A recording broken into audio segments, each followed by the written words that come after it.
Today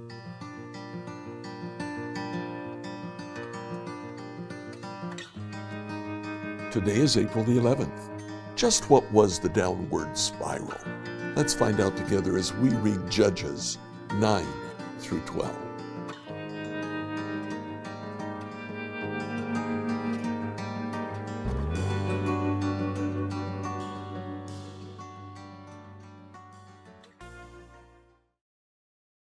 Today, as we read through the Bible in a year, we finish the story of Gideon. Now, it's not the story of Gideon, but the story of his son, Abimelech. In chapter 9, Abimelech wants to rule. The men of Shechem make Abimelech their king. But when Abimelech tries to expand the cities that he rules over, he is killed in the battle. We have that story in chapter 9. After that, we have two very short stories. Tola and Jair are the, I believe, the 5th and the 6th judges. The 6th and the 7th judges. And then we have the story of Jephthah. Now, Jephthah is an interesting character. Ammon is attacking Israel, oppressing Israel.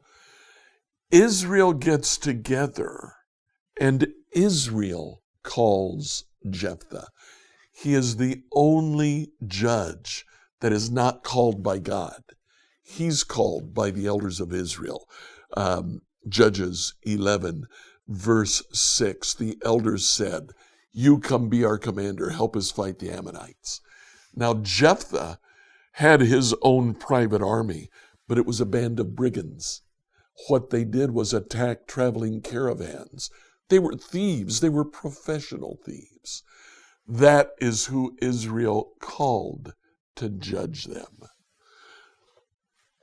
In chapter 11, verse 31, before Jephthah goes out to battle, he says, 11:31, "I'll give to the Lord whatever comes out of my house to meet me when I return. I will sacrifice it as a burnt offering." Now, we don't know exactly what Jephthah expected to come out of his house, but after the battle, he comes home and his daughter comes out of the house. He makes a human sacrifice to God. Now, that is how far Israel has fallen. Then in chapter 12, Jephthah fights with the tribe of Ephraim. Ephraim comes and says, "Why didn't you call us? We would have gone to battle with you." They cross words and then they cross swords. And in 12, verse 6, 42,000 Ephraimites were killed at that time. Jephthah kills the Ephraimites. This is how far things have gotten. Then we have Judges 9, 10, and 11, Ibzan, Elon, and Abdon. They're merely mentioned and we move on. I can't ask you to enjoy reading the story of Jephthah. It's pretty depressing. As you read it, remember that the point of the book of Judges at this point is to show us that each judge is progressively worse. There is a downward spiral that's taking place as we move through the Judges. Judges 9 through 12, New Living Translation. Judges 9. One day Gideon, son of Abimelech, went to Shechem to visit his uncles, his mother's brothers. He said to them and to the rest of his mother's family, "Ask the leading citizens of Shechem whether they want to be ruled by all 70 of Gideon's son or by one man. And remember, I'm your own flesh and blood." So Abimelech's uncles gave his message to all the citizens of Shechem on his behalf. After listening to this proposal, the people of Shechem decided in favor of Abimelech because he was their relative. They gave him 70 silver coins from the temple of Baal-Berith, which he used to hire some reckless troublemakers who agreed to follow him. He went to his father's home at Ophrah, and there, on one stone, they killed all 70 of his half-brothers, the sons of Gideon. But the youngest brother, Jotham, escaped and hid. Then all the leading citizens of Shechem and Beth Milo called a meeting under the oak beside the pillar at Shechem and made Abimelech their king. When Jotham heard about this, he climbed to the top of Mount Gerizim and shouted, "Listen to me, citizens of Shechem. Listen to me if you want God to listen to you. Once upon a time, the trees decided to choose a king. First, they said to the olive tree, 'Be our king.' But the olive tree refused, saying, 'Should I quit producing the olive oil that blesses both God and people just to wave back and forth over the trees?' Then they said to the fig tree, 'You be our king.' But the fig tree also refused, saying, 'Should I quit producing my sweet fruit just to wave back and forth over the trees?' Then they said to the grapevine, 'You be our king.' But the grapevine also refused, saying, 'Should I quit producing the wine that cheers both God and people just to wave back and forth over the trees?' Then all the trees finally turned to the thorn bush and said, 'Come, you be our king.' The thorn bush replied to the trees, 'If you truly want to make me your king, come and take shelter in my shade. If not, let fire come out from me and devour the cedars of Lebanon.' Jotham continued, 'Now, make sure you've acted honorably and in good faith by making Abimelech your king, that you've done right by Gideon and all his descendants. Have you treated him with the honor he deserves for all he accomplished? For he fought for you and risked his life when he rescued you from the Midianites. But today you've revolted against my father and his descendants, killing his 70 sons on one stone, and you've chosen this slave woman's son, Abimelech, to be your king, just because he is your relative. If you've acted honorably and in good faith toward Gideon and his descendants today, then may you find joy in Abimelech, and may he find joy in you. But if you've not acted in good faith, then may fire come out from Abimelech and devour the leading citizens of Shechem and Beth Milo. May fire come out from the citizens of Shechem and Beth Milo and devour Abimelech.' Then Jotham escaped and lived in Beer, because he was afraid of his brother Abimelech. After Abimelech had ruled over Israel for 3 years, God sent a spirit that stirred up trouble between Abimelech and the leading citizens of Shechem, and they revolted. God was punishing Abimelech for murdering Gideon's 70 sons, and the cities of Shechem for supporting him in his treachery of murdering his brothers. The citizens of Shechem set an ambush for Abimelech on the hilltops and robbed everyone who passed that way. But someone warned Abimelech about their plot. One day Gaal, son of Ebed, moved to Shechem with his brothers and gave the confidence of the leading citizens of Shechem. During the annual harvest festival at Shechem, held in the temple of the local god, the wine flowed freely and everyone began cursing Abimelech. "Who's Abimelech?" Gaal shouted. "He's not a true son of Shechem, so why should we be his servants? He's merely the son of Gideon, this Zebul, merely his deputy. Serve the true sons of Hamor, the founder of Shechem. Why should we serve Abimelech? If I were in charge here, I'd get rid of Abimelech. I'd say to him, 'Get some soldiers and come out and fight.'"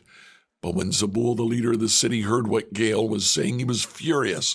He sent messengers to Abimelech in Arumah, telling him, "Gaal, son of Ebed, and his brothers have come to live in Shechem.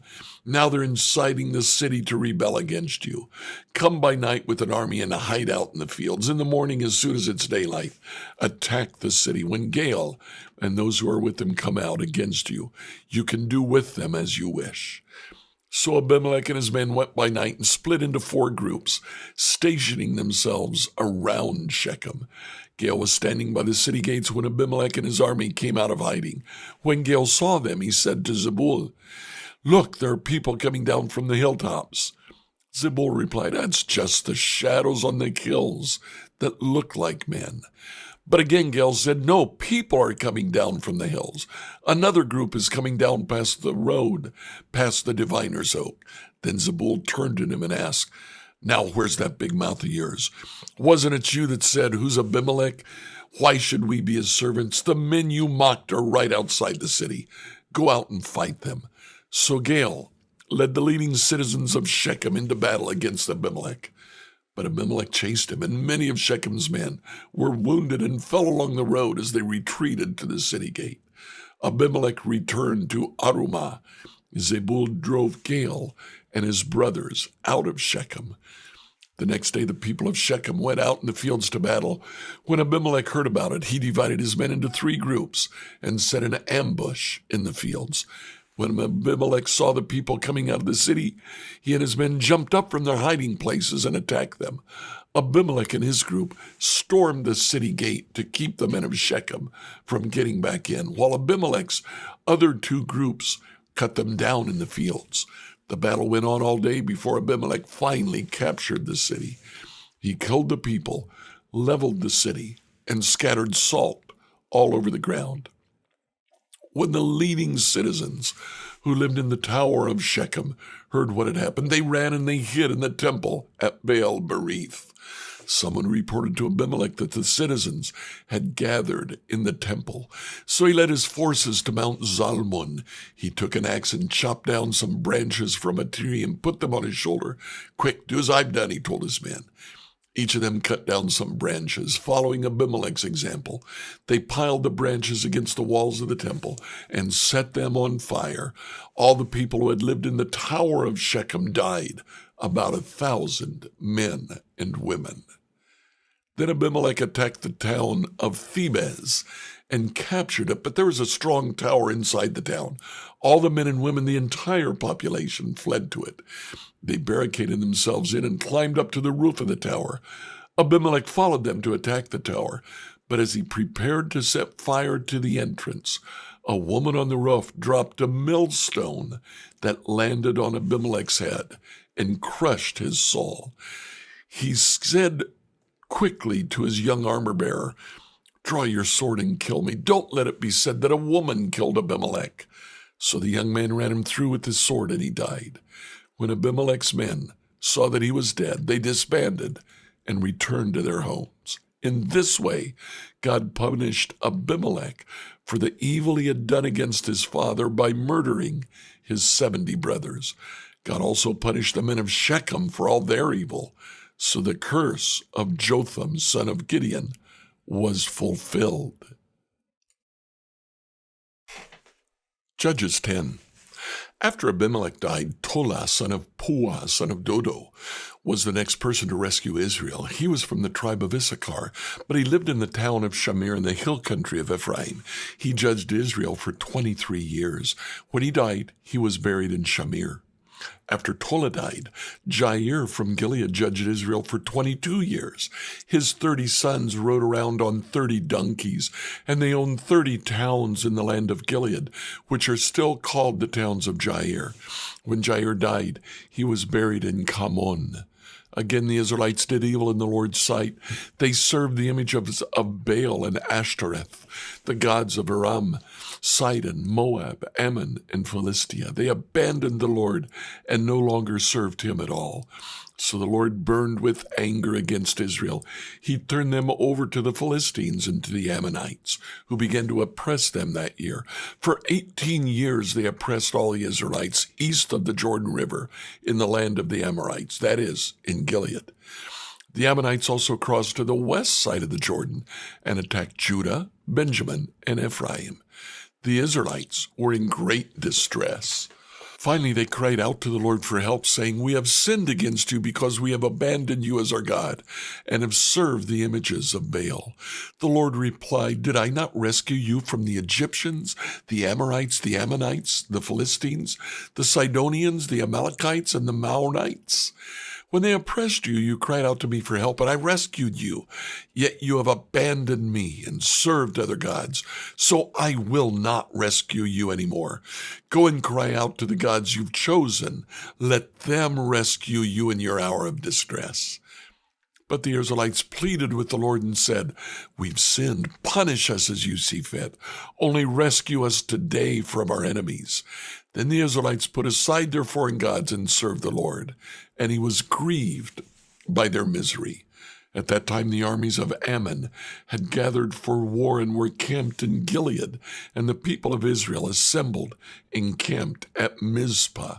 The leaders of Gilead said to each other, "Whoever attacks the Ammonites first will become ruler over all the people of Gilead." Judges 11. Now Jephthah of Gilead was a great warrior. He was the son of Gilead, but his mother was a prostitute. Gilead's wife also had several sons. When these half-brothers grew up, they chased Jephthah off the land.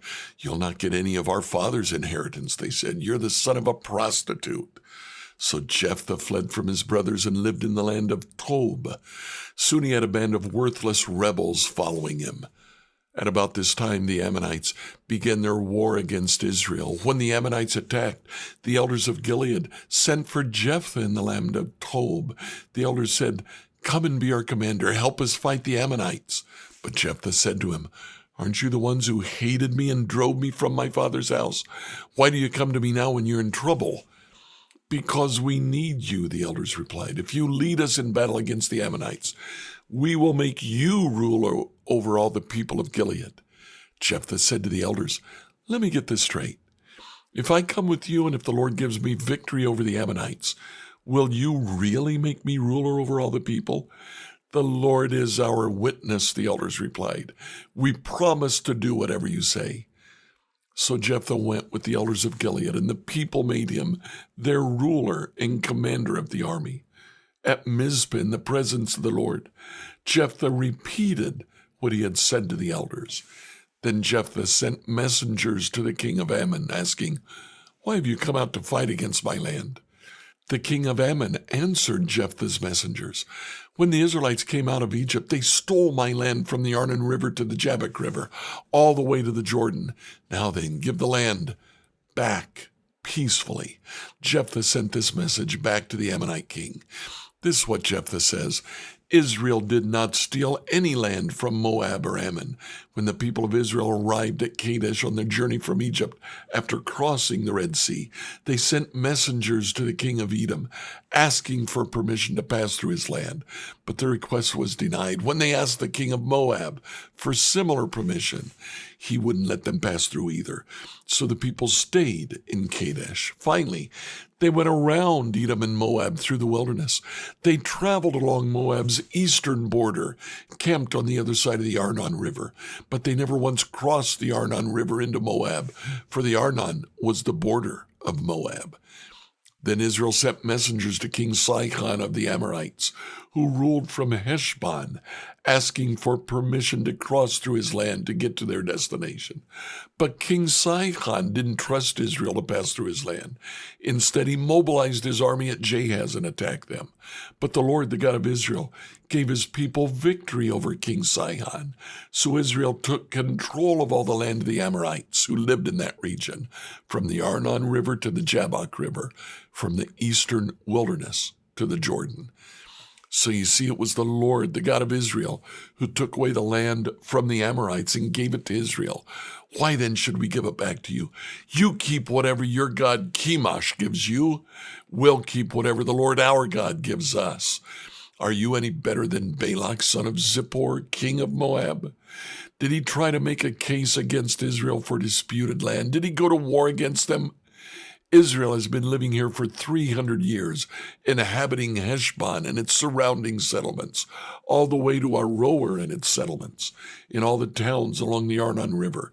Why have you made no effort to rescue it before now? Therefore, I've not sinned against you. Rather, you have wronged me by attacking me.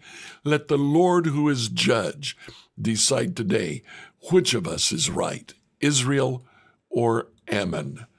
But the king of Ammon paid no attention to Jephthah's message. At that time the Spirit of the Lord came upon Jephthah, and he went throughout the land of Gilead and Manasseh, including Mizpah and Gilead. From there he led an army against the Ammonites. Jephthah made a vow to the Lord. He said, "If you give me victory over the Ammonites, I'll give to the Lord whatever comes out of my house to meet me when I return in triumph. I will sacrifice it as a burnt offering." So Jephthah led his army against the Ammonites, and the Lord gave him victory. He crushed the Ammonites, devastating about 20 towns from Aroer to an area near Minnith that is far away as Abel Keramim.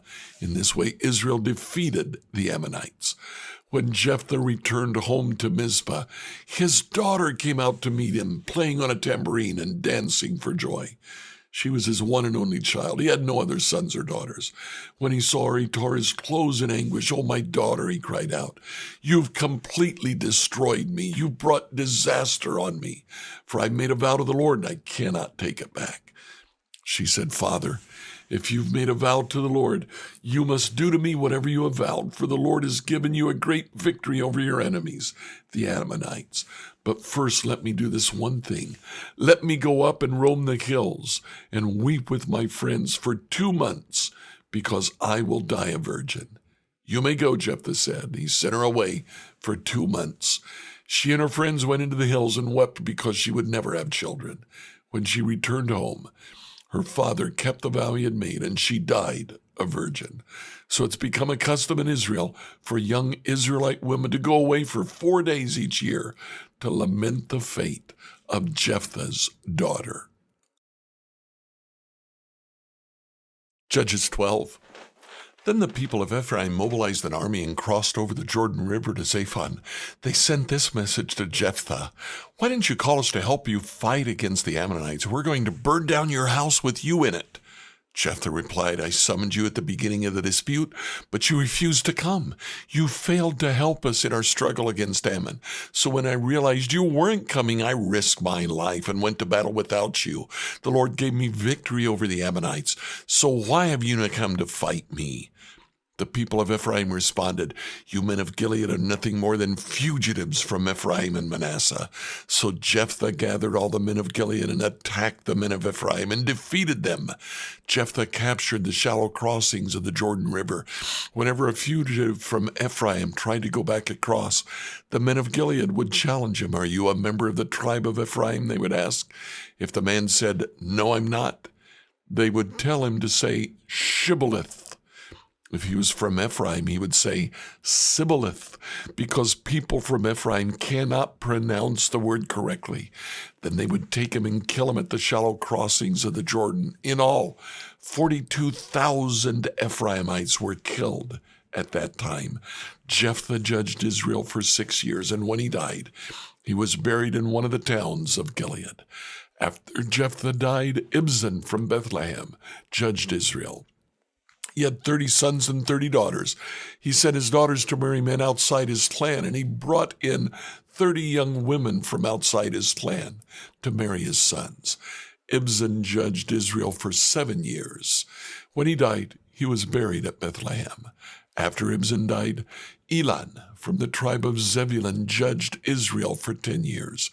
When he died, he was buried at Aijalon in Zebulun. After Elon died, Abdon, son of Hillel, from Pirathon judged Israel. He had 40 sons and 30 grandsons who rode on 70 donkeys. He judged Israel for 8 years. When he died, he was buried at Pirathon in Ephraim, in the hill country of the Amalekites. Like, follow, and subscribe to this podcast on whatever platform you use to listen to it. Email your questions to us at questions@becomehope.com. Tomorrow, we'll look at Samson, the first anti-hero of the Bible.